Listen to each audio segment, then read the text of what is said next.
Sebelum kita teruskan, saya mohon Pak Muzamil untuk memimpin doa kita untuk mudah-mudahan Allah meringankan ibunya Mbak Via, mertua saya, kemudian Mas Zainul Arifin, kemudian Pak Burhan Muhammad, dan untuk almarhum Wiwi dan semua, Mas Saiful Imran juga sedang dalam keadaan sakit. Saiful ini juga bersama saya sepanjang teman-teman Kiai Kanjeng bersama saya juga. Saya minta Pak Muzamil untuk memimpin doa. Mari sahabat-sahabat semua, kita baca Fatihah kepada semua yang tadi telah disebutkan oleh beliau Cak Non. Mudah-mudahan diberi kesembuhan oleh Allah Subhanahu wa taala dan diberi kesabaran, diampuni dosa-dosanya dan dirahmati oleh Allah Subhanahu wa taala. Baca Fatihah ya 1 kali, terus nanti wa iyyaka nasta'innya diulang 11 kali sambil mohon kepada Allah mudah-mudahan tadi yang telah disebutkan disembuhkan. Ala hadiniya wa ala kudratin salihah wa ala Mustafa Sayyidina Muhammad sallallahu alaihi wasallam. Al-Fatihah. A'udzu billahi minasyaitonir rajim. Bismillahirrahmanirrahim. Alhamdulillahirabbil alamin arrahmanir rahim maliki yaumiddin. Iyyaka na'budu wa iyyaka nasta'in. Wa iyyaka nasta'in. Wa iyyaka nasta'in. Wa iyyaka nasta'in. Wa iyyaka nasta'in. Wa iyyaka nasta'in. Wa iyyaka nasta'in. Wa iyyaka nasta'in. Wa iyyaka nasta'in. Wa iyyaka nasta'in. Wa iyyaka nasta'in. Ihdinas siratal mustaqim. Siratal ladzina an'amta 'alaihim ghairil maghdubi 'alaihim waladdallin. Amin. Sampun. Oke teman-teman sekalian, bismillah, kita teruskan sedikit sama beliau. Kalau saya melihat kehidupan Pak Ismail, Ibu, Mas Muzayin dan teman-teman Gontor yang sekarang sudah masuk Abu Sitin. Abu Sitin itu orang-orang yang sendasi 6, jadi kepala 6, jadi 60 ke atas saya, Pak Ismail dan Pak Muzayin. Pinten sampean Pak? 68 sampean, Masya Allah. Sehat walafiat, alhamdulillah. Nanti saya kira nggak cukup kalau waktunya hanya malam hari ini Pak Ismail, karena kita masih punya sesi-sesi berikutnya, sehingga saya kira tidak pantas bagi seorang pejuang untuk hanya kesini 1 kali ini. itu berarti kurang istiqomah. Saya mau beritahu. Ada saya tambah 1 lagi untuk kenangan. Saya boleh berbicara dengan kuda. Hebat kan? Hebat ini. Saya di sana ada pelihara kuda, pelihara kambing, pelihara. Jadi satu masa kuda saya nama Tovan. Kuda saya nama dia Tovan. Satu masa hilang. Hilang sudah 3 bulan kali. Saya cari tidak ketemu. Tapi karena kita ini baik kan orangnya, apabila anak-anak sekolah berjalan tuh, saya ada kereta Pajero, mobil Pajero. Saya bilang, sini naik. Dia Islam atau tidak Islam, tak apa, asal naik, saya antar ke rumah dia. Tapi dalam perjalanan tuh dia bilang, Ustaz, Tovan hilang kan? Iya, betul hilang tuh. Ada mereka ikat di hutan Gauton nama dia. Hutan tuh arti bahasa dusun bilang Gauton. Diikat sana dalam hutan. Oh, siapa yang ikat tuh? Ada orang sana kampung. Dan kami sudah beritahu ini kuda Ustadz. Dia bilang tidak, ini kuda lomba yang terlepas. Wah, mertunduk saya lah. Jadi saya pergi jumpa dengan orang itu. Orang itu sedang bawa kayu dengan bawa parang. Saya bilang, Tuan, pakai bahasa dusun lah. Ini ada nampak kuda gak? Kuda saya terlepas, Pak, hilang. Oh, kuda Ustadz hilang. Apa tanda-tanda kuda itu? Kan kuda itu ada tanda, macam mana pemilik dia itu? Saya mana ada pernah lihat tanda-tanda kuda itu? Iya, saya tidak pernah lihat tanda-tanda kuda itu. Tapi saya beritahu pada dia, begini, saya akan cakap dengan kuda itu. Kalau kuda itu menjawab, memang itu adalah kuda saya. Wah, Ustadz mau cakap dengan kuda? Iya, saya tadi. kan aneh, dia begitu dia kampanye, dia panggil orang-orang kampung nih, mari kita mau dengar Ustadz mau cakap dengan kuda. Jadi orang keluar rame-rame. Wah, dia tanya tanda-tanda saya tidak tahu, tapi saya mau cakap dengan kuda itu. Jadi orang kampung pun keluar rame-rame mau lihat keanehan bagaimana Ustadz boleh bicara dengan kuda. Gauton tuh dia ada mendaki sedikit, jadi orang kampung banyak, dia mau menyaksikan bagaimana Ustadz mau cakap dengan kuda. Mendaki sana, saya nampak kuda diikat di sana tuh. Wah, saya panggil Taufan, dia bangun, dia jawab iya, dia terus jawab. Terus saya pergi peluk dia, saya tampar pipi dia. Bagaimana kuda saya ke tidak? Iya Ustadz. Iya Ustadz, kuda Ustadz itu. Jadi cakap dengan kuda itu begitulah cakapnya.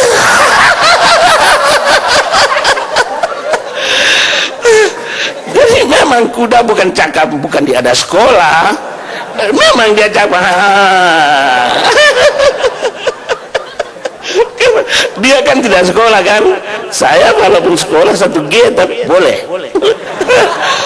Kemudian untuk Ustadz, bagaimana Ustadz bawa pulang dia? Oh senang, dia akan ikut saya di belakang kereta ini. Tapi kuda itu biasanya saya kasih makan kan tiap hari.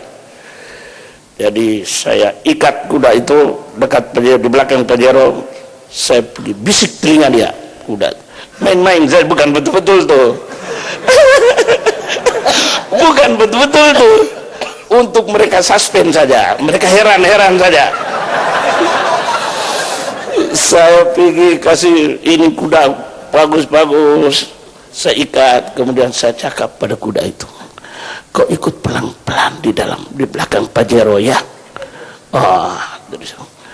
Saya pun start Pajero, memanglah pelan-pelan, dia ikutlah di belakang Pajero karena dia terikat.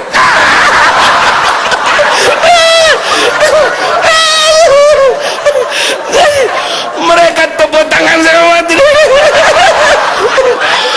Ustadz ini bukan saja pandai mengajar manusia, tapi kuda pun dia boleh ajar. Terima kasih.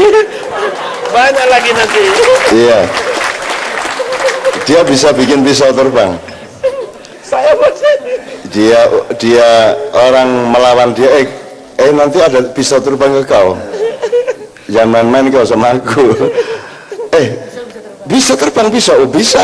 Tapi lain kali baru cerita.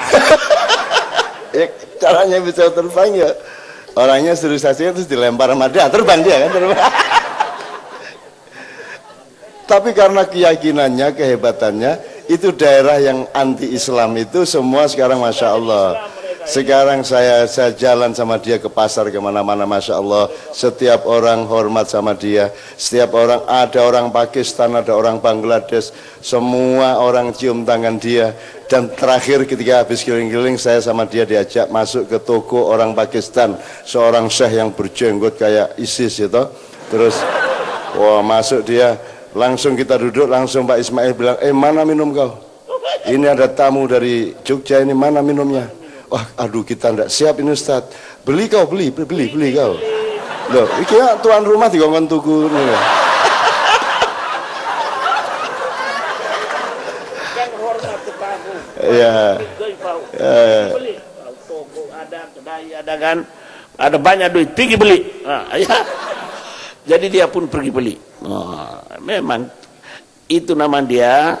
Kita ini adalah mengajar dan memberi petunjuk supaya dia jangan loke itu kikir. Kalau dia kikir, dia bakhil, memang barang dia pun saya boleh ambil. Iya, memang pergi beli, dia pergi belilah, beli minuman, datang kita duduk minum, alhamdulillah, baca Allahumma barik lana fima razaqtana wa qina azabannar. Kami minumlah sama-sama.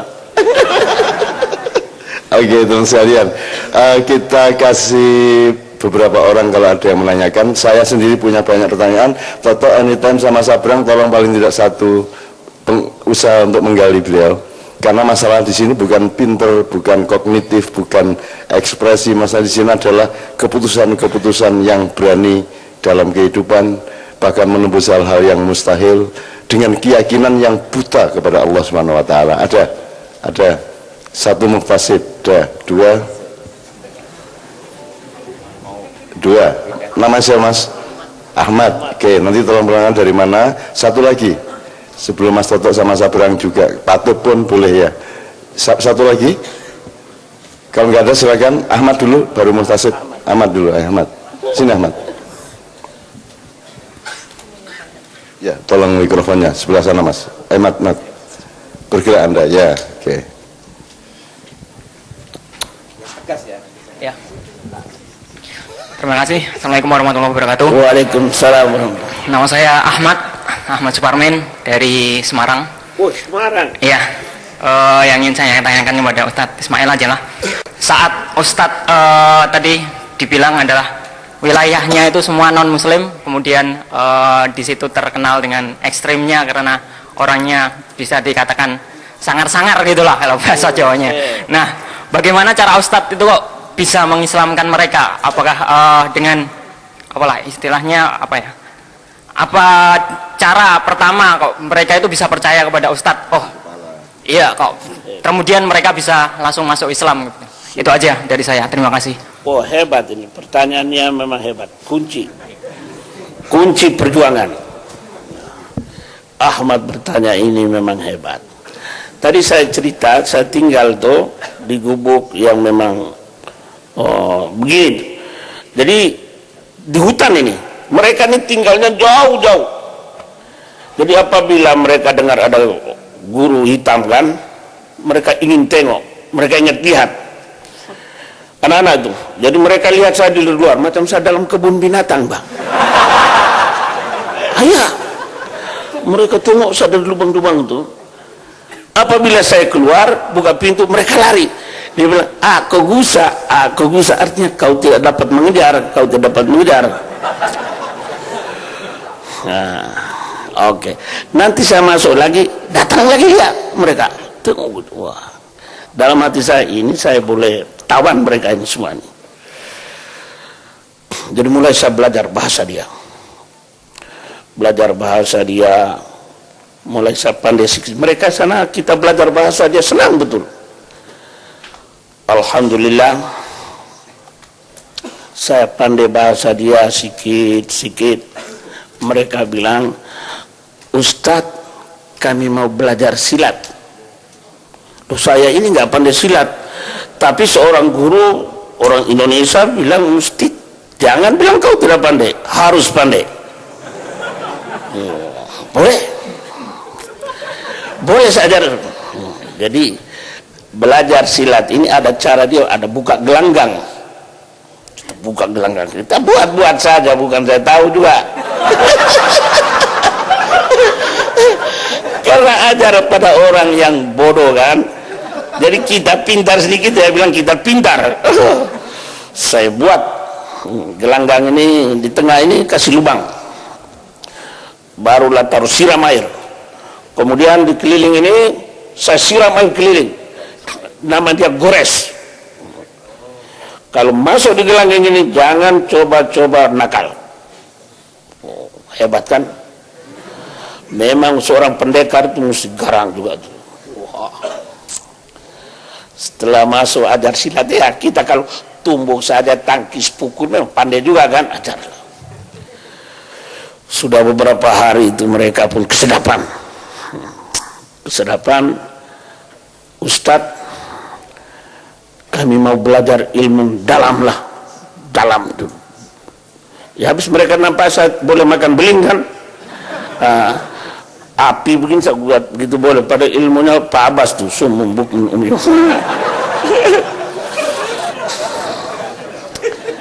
Oh, saya bilang boleh. Ilmu jangankan itu, pisau pun parang pun boleh terbang. Ya, gayang, nama dia gayang tuh, pedang pun boleh terbang. Kamu boleh lompat kemana-mana boleh. Tapi itu hanya ada di dalam Al-Quran. Jadi siapa yang mau ingin pandai ilmu dalaman, giat belajar Al-Quran. Berbondong-bondonglah mereka belajar Al-Quran. Ajar apa? Alif, ba, ta, sa, alif fatah, alif kasroi. Belajar lihat sembahyang. Sudah pandai mengaji, sudah pandai sembahyang, enggak belajar lagi ilmu. Lupa sudah.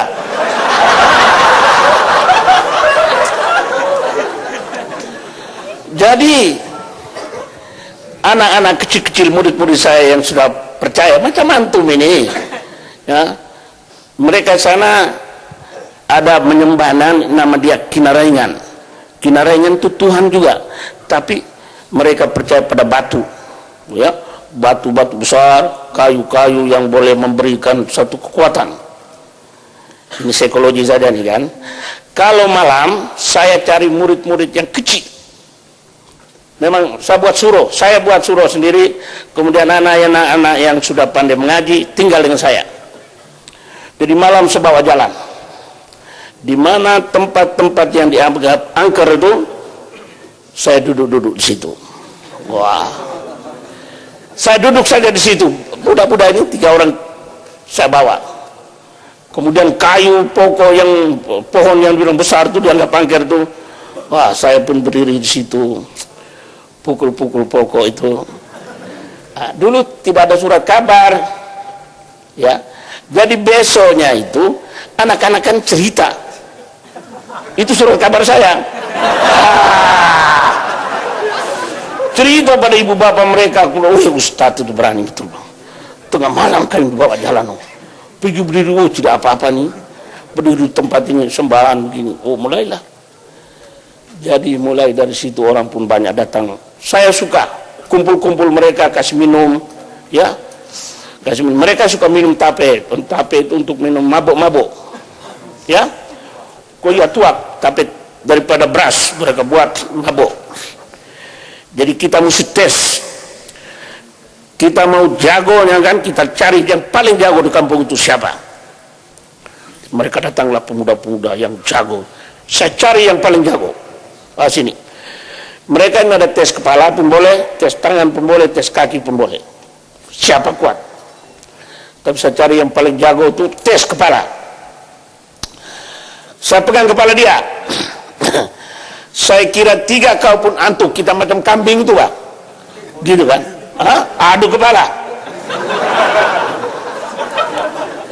Tapi kita mesti pintar, paham gak? Mesti pintar.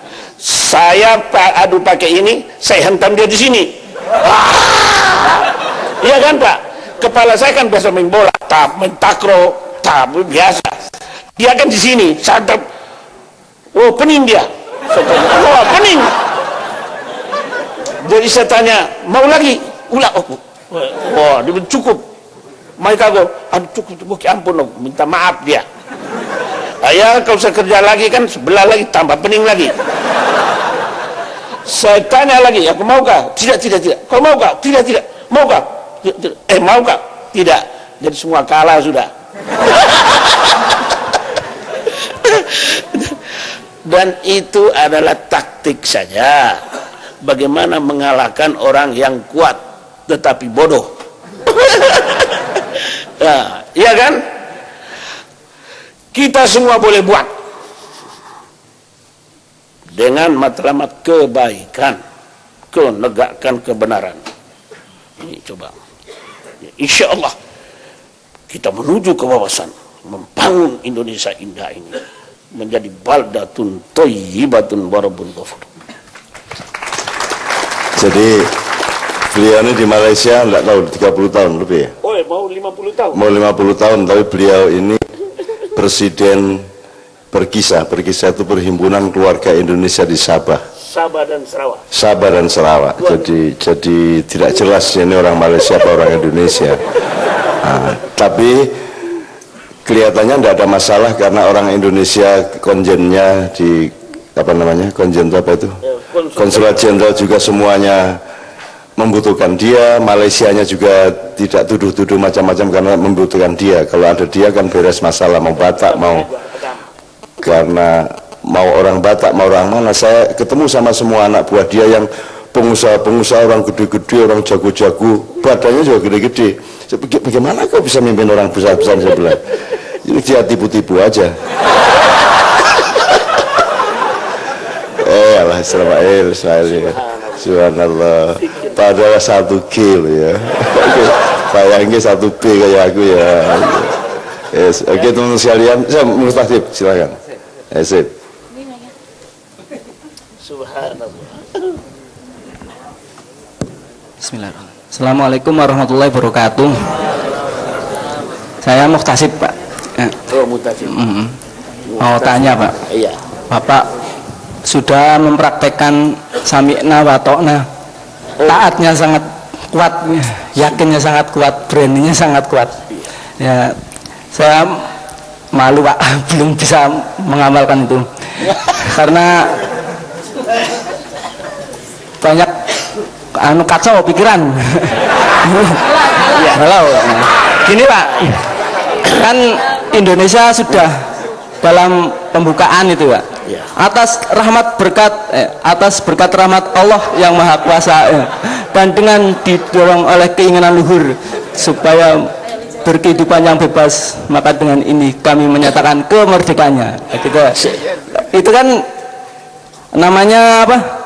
Yakin bahwa kemerdekaan itu adalah atas berkat rahmat Allah. Tapi sekarang ya, termasuk saya, generasi sekarang nih, seperti kurang yakin. Sepertinya kalau ingin sukses, ingin tuflihun itu bukan karena sabar, bukan karena menguatkan sabar, bukan karena menjaga kewaspadaan untuk jaga perbatasan dan bertakwa, tapi untuk sukses itu harus hutang dulu, harus hutang Bank Dunia, harus ikut aturan Bank Dunia, itu seperti itu. Jadi nggak punya kedaulatan itu ya, termasuk saya juga. Saya dapat pelajaran tadi bagaimana Pak Ismail melamar ibu, punya kedaulatan, walau hitam, walau apa, tapi berani, Masya Allah. Itu saya hebat, salut. Bagi yang jomblo-jomblo ini belajar, bagi ini pengamalan Pak Ismail ini. Percaya diri, yakin, insya Allah dapat sukses, dapat jodoh, amin. Itu loh. Nah, itu dalam melamar, dalam berdakwah, dalam itu yakinnya kuat sekali. Bagaimana Indonesia, Nusantara ini bisa seperti keyakinan Pak Ismail ini dalam menjaga jati dirinya itu. Terima kasih. Assalamualaikum warahmatullahi wabarakatuh. Ini hebat sekali pertanyaannya. Saya ingatkan pada tuan-tuan sekalian, yang masih muda lah, yang tua tidak. Kawin itu pakai cinta, tidak perlu pakai duit. Ya, saya cinta dia, dia cinta saya, kita sepakat kawin. Memang orang tua akan setuju juga. Jadi yang bujang ini jangan lama-lama, paham? Untuk melahirkan generasi yang kazar'in akhraj syatu fa'azaru fastaghlazu fastawa ala suki. Wah, hebat. Jadi Allah punya rahasia. Jangan mengeluh. Allah punya rahasia. Kalaulah Indonesia yang menikmati kemakmuran yang merata, barangkali saya tidak mau merantau. Saya tidak mau merantau, berhijrah ke Tambunan. Rahasia Allah. Karena kepepet, karena ketidakpuasan, saya merantau. Di sana baru rupanya kita ini adalah benih-benih yang murni, yang hebat. Saya berangkat ke Hong Kong. Yang membangun Hong Kong Islam itu adalah TKI. Di Malaysia kita lihat makmur, membangun Malaysia itu adalah orang-orang Indonesia, TKI. Jadi itu adalah semua rahasia Allah. Dengan kesulitan itu maka kita bertebar di muka bumi ini. tapi dengan matlamat li'ila'i kalimatillah. Jadi ikhlaskan saja, tapi berusaha untuk mengangkat pimpinan yang taat kepada peraturan Allah. Kita punya kewajiban dan sampaikan kepada siapapun juga, kita punya kewajiban untuk menentukan masa depan negara kita. Bagaimana min haitsu la yahtasib, bagaimana tidak disangka-sangka kok malam ini boleh ketemu dengan saya. Iya, tidak disangka-sangka malam ini ditakdirkan Allah kita boleh ketemu. Maka banyak pintu-pintu rahasia Allah bagi pada saya ceritakan pada tuan-tuan. Semuanya tidak ada mustahil. Bismillahi tawakkaltu ala Allah wala haula wala quwwata illa billahil aliyil azim. Buatlah. Terima kasih. Tepuk tangan menurut saya. Oke. Tidak fair kalau saya tidak memohon kepada ibu kalau ada sesuatu yang mau dikemukakan untuk pelajaran adik-adik, anak-anak semua, Bu. Kalau ada, Bu, monggo. Gimana ceritanya dulu? Kok gelem loh, Bu? Sudah ini. Buatan, Bu? Buatan, nggih. Tapi ini dahsyat ini dua orang ini ya. Ibu cakap bahasa Jawa, jadi kamu sudah paham. Jadi dia tidak mau ngomong karena dia orang Jawa. Jadi tidak perlu ngomong. Orang Jawa itu begitu. Dia diam tapi bekerja. Hebat betul. Pak Muzayyin, tafadhal. Kalimat al-akhirah.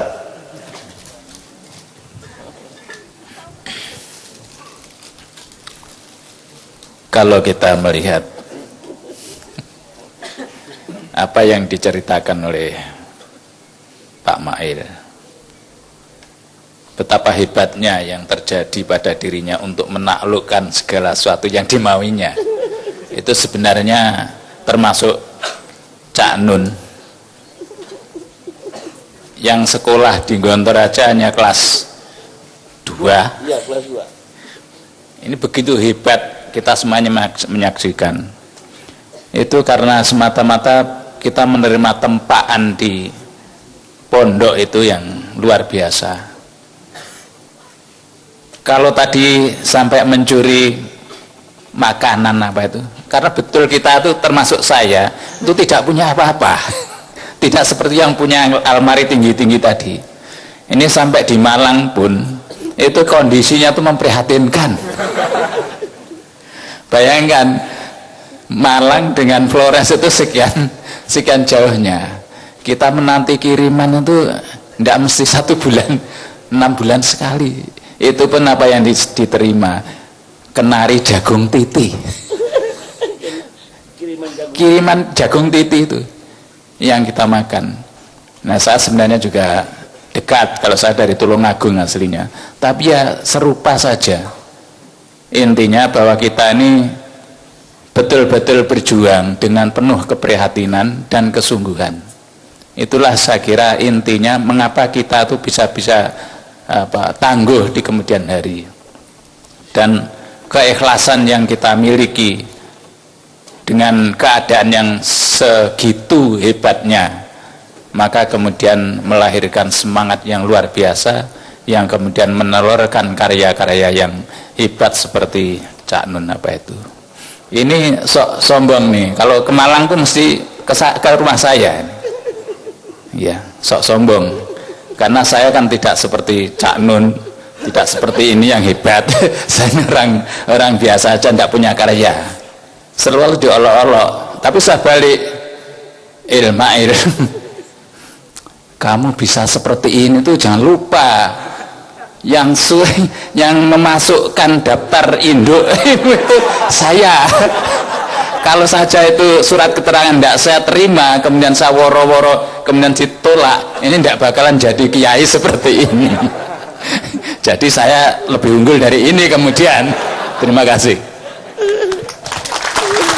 Oke, jadi teman-teman sekalian, sangat tidak cukup waktu sebenarnya. Jadi gini, saya di Gontor itu 2,5 tahun kurang sedikit diusir.